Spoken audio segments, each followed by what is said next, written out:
One of the marquee matchups of the weekend, and what a testament it is to these two coaching staffs to have this game with these two brands in this window with a possible playoff spot on the line. Illinois traveling to Indiana. The Illini are number 9, Indiana number 19. Indiana right now about a 4-point favorite. This game 7:30 Eastern time on NBC.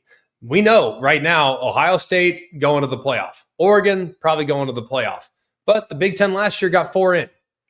So whoever wins this game is going to have a pretty significant leg up over the other team, game and a half advantage. Maybe they get in. We know Penn State's probably bound for the playoff as well.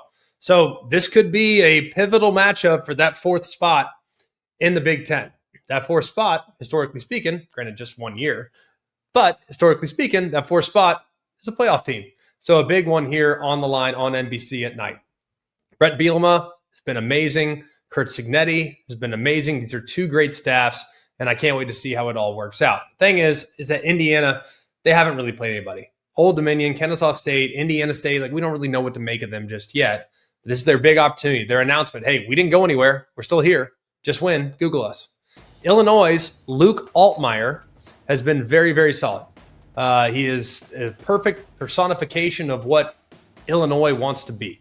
72% completion, 709, 8 touchdowns, 0 picks. So he's been outstanding for the Illini here in the first 3 games. Then Indiana's Fernando Mendoza, transferred from Cal, generating a lot of buzz. He's got a rocket arm, super accurate, very poised, avoids mistakes.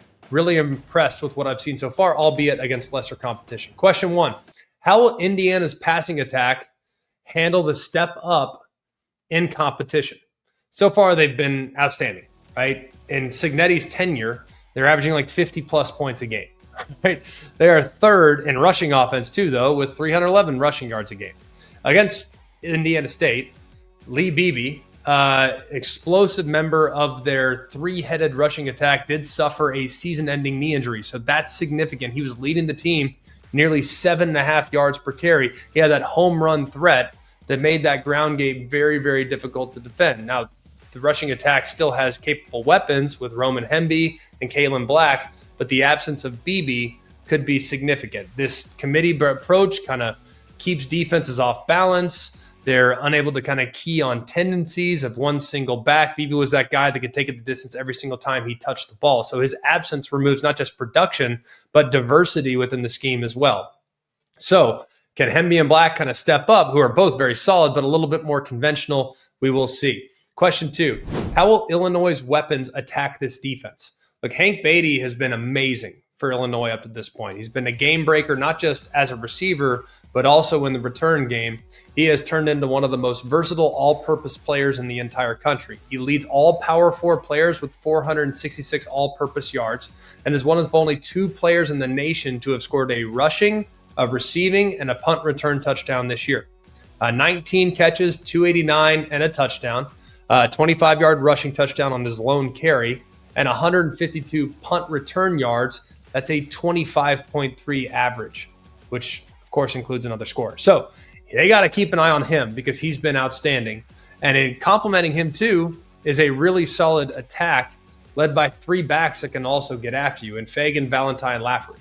Each are a little bit unique and will force defenses to stay honest because the rushing attack will always be there as long as Brett Bielema is coaching the Illini. Now, Indiana's secondary, they have a very disruptive front. We know that. But the secondary, you can make a case, is one of the strengths of the team. D'Angelo Pons is a guy that can lock things down. Not the longest guy in the world, but very physical, does a great job, plays with a chip on his shoulder. He's got a ball-hawking safety in Lewis Moore, who already has a couple of interceptions this year. This back end is very, very difficult and should provide a significant challenge to an excellent passing attack for the Illini. Question 3, can Illinois' offensive line hold up in protection? In the first half against Duke, they give up 4 sacks. Things got cleaned up, though, after that first half. And this is a very disruptive defensive front. This front 7 is awesome. They have 10 sacks through 3 games for Indiana. In their most recent outing, they didn't allow Indiana State to do hardly anything. They had just 77 total yards of offense in the game. So how will this aggressive front be able to work against an offensive line that has a lot of veteran leadership, but has at times shown a little bit of a struggle against quality competition? Question 4, who will win the matchups between Illinois defensive backs and Indiana wide receivers? Omar Cooper and Elijah Surratt. They make up one of the best 1-2 punches in the Big Ten. And Illinois' defense has kind of been sculpted into one of the better units in all of college football. They prevent explosive plays. They hunt for turnovers. They are 5th in the nation in scoring defense. They allow just 7 points per game. They have been a nightmare against the opposing offense to try to run the ball too. They hold opponents to under 3 yards per attempt. These DBs are really good, anchored by a trio of veteran playmakers in Matthew Bailey, Miles Scott, and Xavier Scott. Xavier Scott is a really good football player.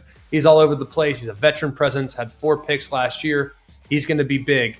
That'll be a great matchup between him and Surratt in the event which they're going against each other. Question number 5, can Illinois' pass rush get home? Now, the kind of chaos that Illinois tries to create is almost all through their outside linebacker, defensive end, edge presence, Gabe Akis. He's a game wrecker. He leads the Big Ten with 6.5 sacks through just 3 games. He's not just disruptive, but man, you always have to account for him.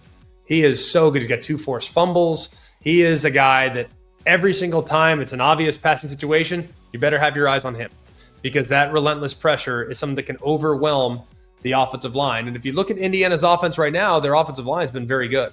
They have one of the best offensive line coaches in the country in Bob Bostad. They have a veteran group, might be their overall team strength. They have an All-American potentially at left tackle. You got experienced guys at center and an experienced guy at guard and Bray Lynch. The Notre Dame transfer Pat Coogan's been very good. Now they got to kind of neutralize this disruptive force of Gabe Akis and limit this entire Illinois front 7. Question 6. Can Illinois' defense continue to force mistakes? Now, through 3 games, Illinois is tied for the national lead with 5 fumble recoveries and has a +6 turnover margin. They don't have any turnovers on offense. They forced 6. Pretty good start. The results kind of speak for themselves. Over the last 2 years, Illinois is a perfect 10-0 in games and when they have committed 0 or 1 turnovers. So if Illinois keeps a clean sheet, things point to them in being able to get this win.